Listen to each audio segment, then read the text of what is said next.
Welcome to the Behind the Drapes podcast. I'm your host, Expo Rich, and we're recording here at the IAE Expo show floor in Houston. My guest, Ed Bruno from CustomReg. Thank you for being here with me today. It's great to be here. I've been looking forward to this. And we've been friends for a while now, and we talked about kicking this off, so it's great that our schedules have finally met up and you're able to be on the podcast. So I appreciate you doing this. Thank you. Yeah, and I created this podcast because I want to talk about the people in the industry that are behind the drapes, the people that are making it happen. It takes a village for us to put these things together. And we both play integral roles in such as the GSC and the Reg, and for us to be make it all happen. So absolutely. So it's great to talk to one of our Reg partners and kick off a little bit. And before we get into the what's going on now, I like to take it back to the beginning. And how did you get involved with this crazy industry to begin with? Well, I thought we were going to begin with you being Joe Rogan and me being like a miniature Dana White, maybe have a cigar. But since we're not. No tequila, no cigars, sorry. I came in really through an unorthodox door compared to most people I've met. So many people in this industry grew up in the industry. They were indoctrinated, young, fell in love with the space, social A-type personalities. I'm an ex-media guy, an advertising guy. I grew up in the network radio business out of New York. Okay. So we had clients like Howard Stern and Rush Limbaugh, G. Gordon Liddy, Don and Mike. And a lot of syndicated programming, as well as NFL pre and post game for almost all the NFL teams, Major League Baseball. Yeah. And we were selling spot time to all the national ad agencies. Okay. So I had big sales teams, big budgets, working with big campaigns with companies like Chevron, MasterCard, Citibank, et cetera. And that transactional media that we were selling all over the country. So we had offices in all the biggest agency markets in the United States. We got more and more into what we called NTR, non-traditional revenue.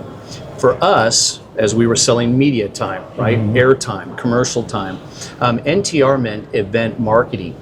Okay. So we started working deeper in the agencies with the brand teams, with the account managers and planning groups to do on-site executions. Okay. Now, for traditional media, on-site is always done on a local level, right? We're here in Houston right now. You go to KRBE FM. Yeah, you're going to hear about local businesses. And and you want to do a remote at the car dealership, maybe bring out an NFL grade or something like that to sign autographs, drive traffic. Well, we were struggling with how do you do that nationally? When Chevron aligns with the Susan G. Komen Foundation and they want to do mammograms at gas stations, how can we do that across 186 markets? Right. So we started getting more sophisticated in managing the relationships with our agency clients and our station clients to do these things. So I got really exposed to on-site event marketing, and it was exciting. So I'll give you a quick example. The Padres were a big client of ours for a long time. And we'd be working with Citibank, and what do they want to do? They want to sign up more people, putting a Citibank card in their pocket. Well, all of a sudden they show up and they've got Padres t-shirts, and they've also got Citibank cards that are branded for the Padres. You're a Padres fan, now I got the Padres card in my pocket. I get a free, hey, just come on over, man, sign up, Rich. We'll give you a t-shirt. Well, I started showing up at these things and seeing the magic between the message touching the people on the streets with a call to action and action taking place. Fast forward, I had an opportunity with a bunch of clients that I'd worked with to buy some radio stations. And I owned radio stations in Seattle, Washington. Now I'm local market guy, and we work very closely with the Tacoma Dome. So Kenny Chesney, before he was huge, we'd bring Kenny Chesney to the Tacoma Dome. Next thing you know, we're selling space for the local Ford dealership to have all its trucks on the apron coming up into the venue. We were selling on-site sampling opportunities, doing enter to win at point of purchase. So I got excited about events and event marketing above and beyond the spot world I was in. I had an opportunity with a venture firm that a partner of mine and I founded to do a technology transfer to bring an event company from Australia into the United States. I was asked to stay on and help prove market fit and sell some early events. And here I was, in your world, in this world. And I've come to learn that people are so genuine, they're so approachable, they're down to earth, they're exciting, they're real. I fell in love with it, man. I love the energy in this space. So I came in as a media guy, and here I am now selling Reg to some of the most wonderful show producers and organizers in our business. Yeah, you got the bug. You got bit by it. Yeah, for sure. A big mosquito. Yeah.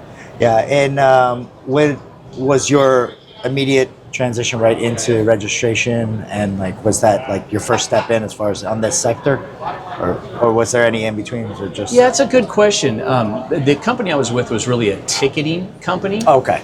More for consumer shows. Okay. But they had morphed to include components of Reg and doing data capture and building, data in a meaningful way to give insight that was important and valuable. So we were kind of a hybrid.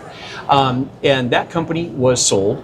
And Tim Foster, the president and CEO of CustomReg, and I have known each other for quite some time, and always first connected as guys, Right. and really look at the world the same way, value people in the same way.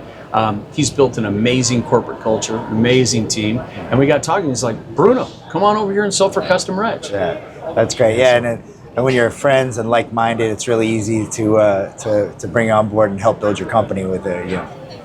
For sure. So how long have you been with CustomReg now? It's just been 11 months. Okay.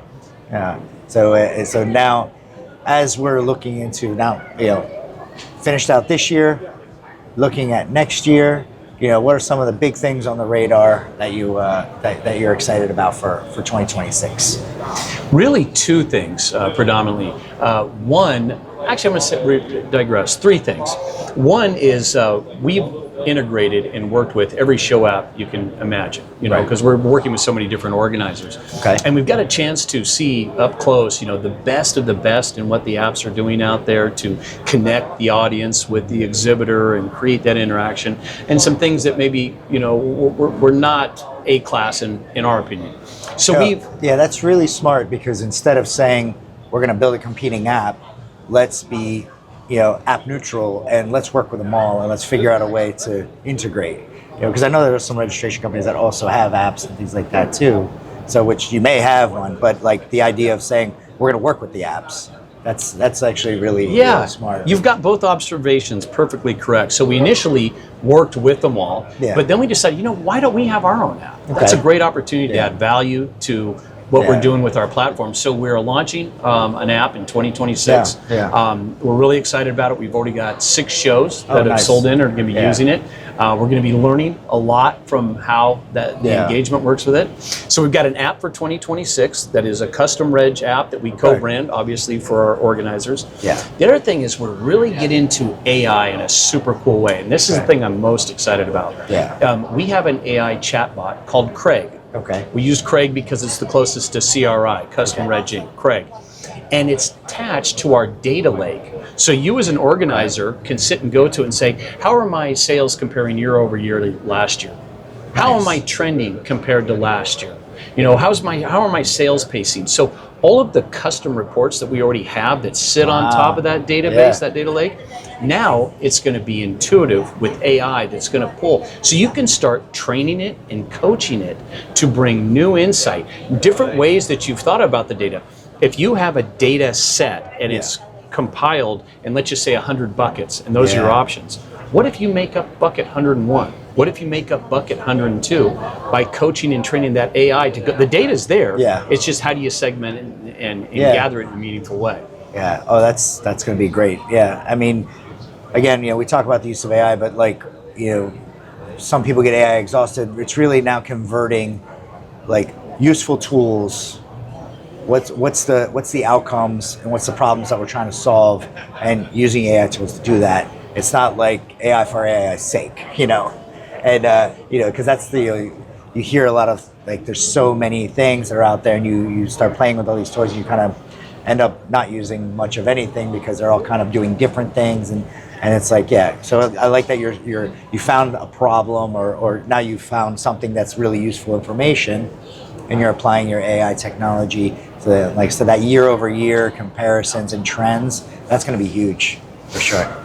We think so too, and you're right. I mean, I'm going to be blunt. AI for AI's sake is so what? It's got to be meaningful. It has to have a purpose. It has to solve real world problems that adds value. And I think there's such an AI bandwagon right now. Everybody's, I got AI. We got it. But what's it doing? How does it make my life better? How does it make my experience? If we can make your office life better, if we can help your marketing team, if we can give you data you can actually use, not just data for data's sake, but meaningful data, that's valuable.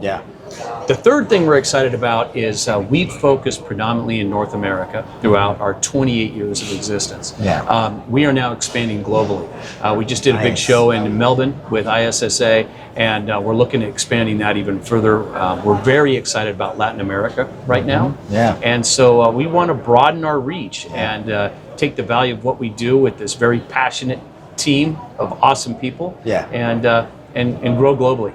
Oh, that's awesome. And that's the thing, is that we are realizing more and more that it's like there's no reason for borders, because what we're doing, we can do it everywhere. And you take the same models that are going to be beneficial here, they're going to be beneficial in Australia, they're going to be beneficial in Colombia, they're going to be beneficial. So yeah, so it's great. It's a smart move, and I'm looking forward to seeing all the new and exciting growth that you guys have. And I'm excited to see that app, because the one thing is, we talk about these event apps, and there always seems to be something missing from them. So I would say, listen to your customers, get the feedback, and get and like one of the things that we're concentrating on at Expo is the frictionless customer experience, and how we can so I would say I challenge you to make a non-cumbersome app for a show.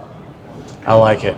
Challenge accepted. How All about right. So, well, anything I can do to help, I'm here, and I'd love to. And I know we've spoken about the Latin America piece, so I'm looking forward to working with you on some projects down there as well. That'd be awesome. All right, Ed. I really appreciate you. Yeah, man. Thanks You're for awesome. doing Thanks this. for all you do too for this industry and things like this podcast. This Thank stuff, you. it adds value. It's meaningful. It matters.